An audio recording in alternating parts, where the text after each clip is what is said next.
Hey there, you're on the speaker path. And for most of us, this path is sprinkled with moments of stress and anxiety around our speaking experiences. So today, we're going to look at some behavioral tools, in other words, what we can do to better manage this stress. Enter neuroscientist David Rock's SCARF model.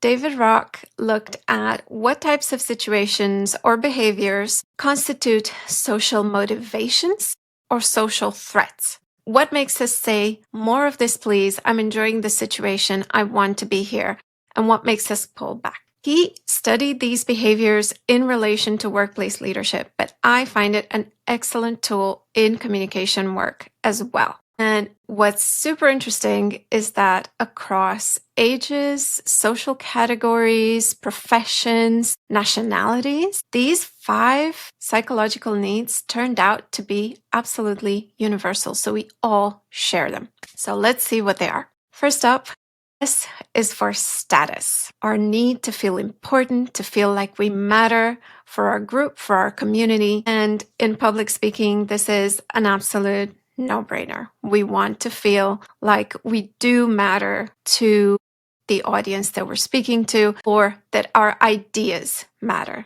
to them.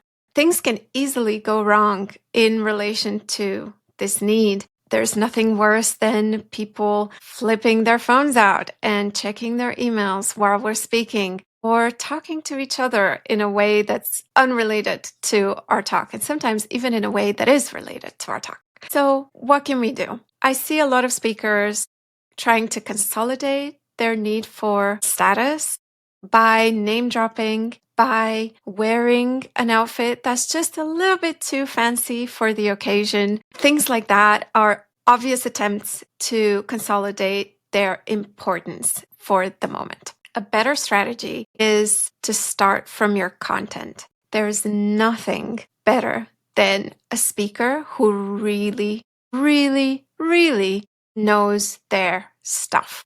By being super prepared, having your facts right, knowing your sources, quoting in an appropriate way, having accurate numbers, not faffing about searching for, oh yeah, there was this study, I can't remember where it was, but it said something like. The precision that you can bring by knowing your stuff is a number one marker of status, and that consolidates your credibility and your authority in the moment. Then, of course, there are things like working on your body language, your voice, managing your breath, all of these things that make you look confident. But the number one thing is to be prepared. Then, a strategy that not a lot of people talk about is being introduced by the event host.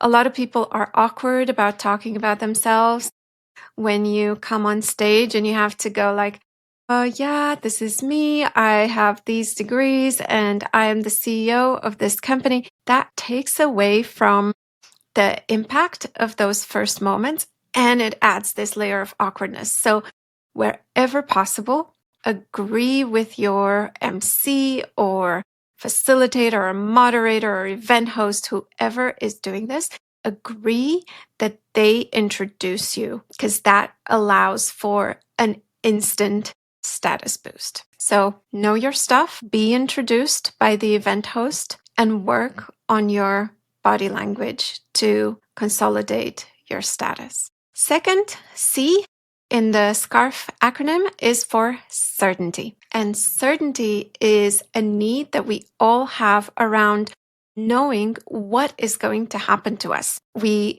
see it whenever we're dealing with an uncertain time in our economy or politically, or whatever is happening maybe in our families, in our personal life.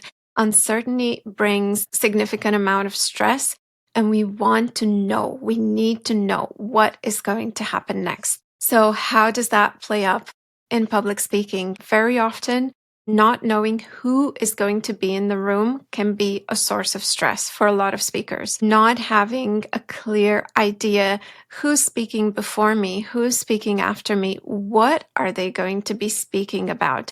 Other things that can go wrong with certainty is when you do have an idea of the day's schedule, let's say, and something happens that tips it off balance. Maybe somebody runs long and you are forced to cut your speech from 20 minutes to 10, where you weren't prepared for that.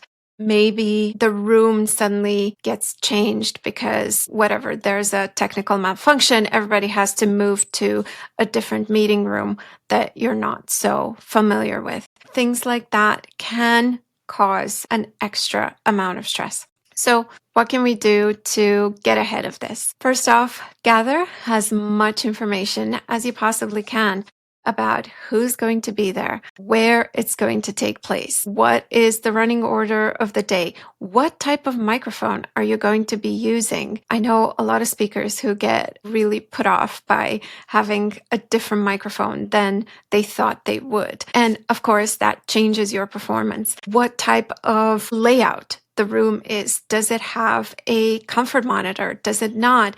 Is somebody going to show you how many minutes are left? All of these details.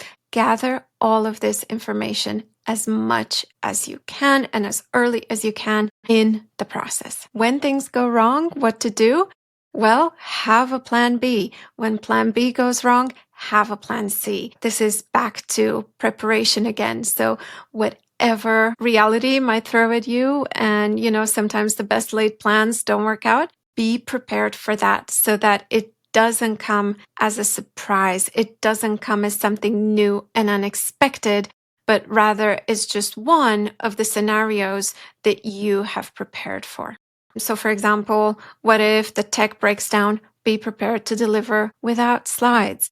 What if you get pushed to the end of the program? Be prepared to have like an activity that energizes the room because everybody's going to be exhausted by the end of the day. Be prepared to cut some of your content in case you have to do that, so that these decisions don't have to be taken, first of all, in the moment when stress is running high and you might make the wrong choices, and so that it doesn't take you off track in terms of your priorities, the message that you want to convey. Make sure that you're still able to put your most important ideas out there, even when it's in a plan B or C format. Third, A is for autonomy. And this is to do with our need to be in charge of ourselves, to decide what happens where we are concerned. So a situation I see very often that comes against this principle in companies is that a senior manager cannot attend a certain meeting and asks their team member to take their place. So this person hasn't decided to do that presentation. They probably haven't even worked on all of the material, and they have to do it because their manager said so. That is a massive threat to this need that we all have to be in charge of ourselves. So if you're a leader, don't do this to your people. If you're in a position where you have to step in, you can't say no, the best thing you can do is make sure that your other 4 needs are met as well as possible. Now, in a keynote speaking situation, what does autonomy look like? There are obviously a lot of decisions that a speaker might not be part of, where they are in the running order. Again, an event curator or an event host might be deciding that. How long they have to speak. Again, they might not be a part of that. Sometimes you can when you do a briefing call, when you're being booked, and you can agree together with your host that you're going to speak for a certain amount of time. Wherever possible, again, get ahead of this and try to be as participatory as you can to these decisions as they're being met. Even if your vote might not be the most important one, just by participating, by being present when the decisions are being taken, will go a long way to giving you that feeling that you are in control of the situation. Whether you have slides or not, that's a decision that you sometimes can make. Again, what type of microphone, how you're going to be introduced is an interesting one because not a lot of speakers take initiative on this. So what you could do is reach out to the event host and say, hey, I'm sure you have so much on your plate getting ready for this event. Here are a couple of bullet points that might help you when you have to introduce me to the stage. That way you take charge of what the MC or the host is going to say about you. Obviously, they may not use the exact same words, but you can influence the general idea. And that can be a discussion itself, right? How am I going to be introduced? When am I going to take questions? That's a decision that you can collaboratively take with your event organizer. How long that's going to last. All of these decision points are great opportunities for you to reduce the stress that you're going to feel. So it hits a number of needs. One is autonomy, being part of the decision, but also certainty because you know what's going to happen, and status because you feel like your voice matters in the planning of this event.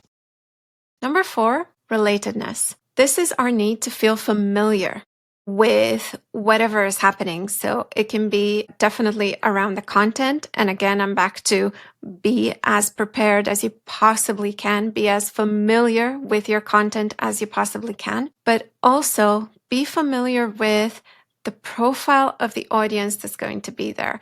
Be familiar with the room, be familiar with the tech, something that a lot of speakers don't do for absolutely sensible considerations like time and money and travel, logistics, all of those things, is that they don't visit the venue of where they're going to speak a day in advance. Even on the same day is better than nothing, but doing it a day in advance gives you that extra time to prepare mentally.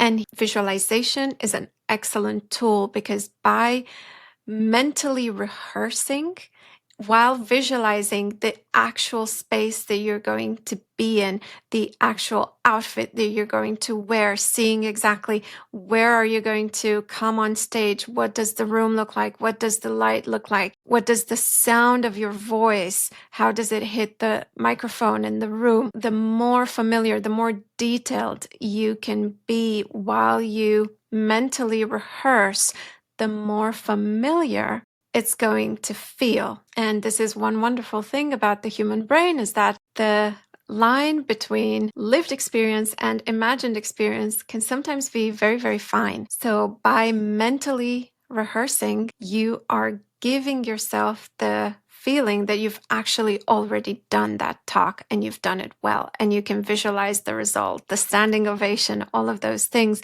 that can make you feel like, okay, I've already done this, it's fine, right? So increasing that familiarity with the experience overall.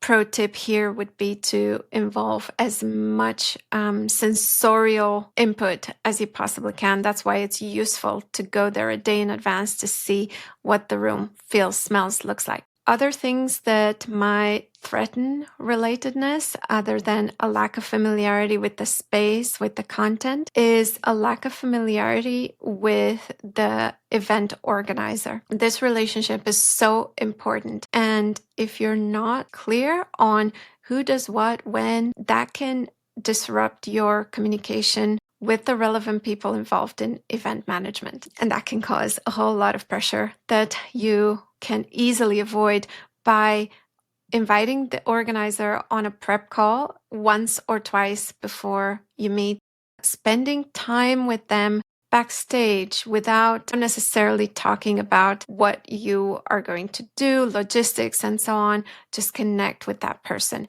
become familiar.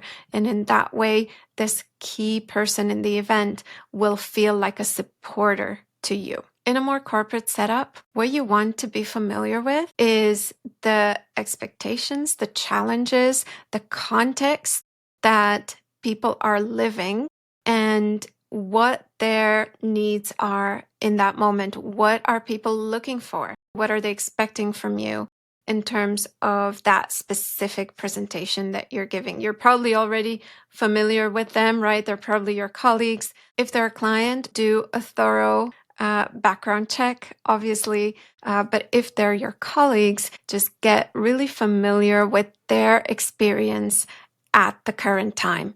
You can do that on a coffee break. You can connect, have kind of a pre-meeting check-in where you can see where their head is at, where their heart is at, where their gut is at. See what the temperature is for the key people who are going to be attending. And finally, the fifth sensitive button is F for fairness. And this is a need that we all have for just exchange between us. So I've put in all of this effort to prepare to deliver this presentation. And in exchange, you give me your attention, you give me your time.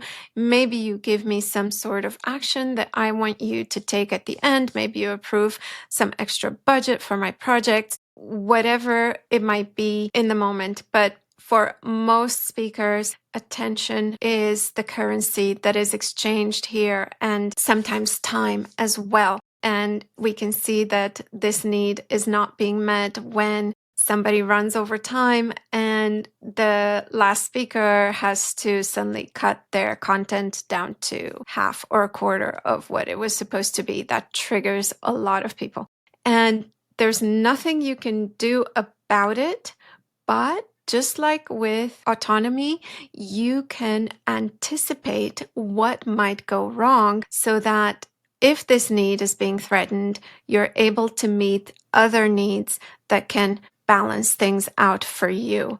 So have a plan B, C, D, and when things go a little bit off track or very much off track, you'll be prepared and you'll know what to do in this situation. Then you can have a conversation afterwards about what could have gone better, but in the moment, you need to have your backup plan to fall on so that you don't get so triggered by the lack of fairness that you don't perform to the standard that you want. So that was SCARF: status, certainty, autonomy, relatedness, and fairness. And these are 5 psychological levers that we all have at our disposal. And I'm curious to hear how they play out for each of you. So drop me a line in the comments and see you on the speaker path.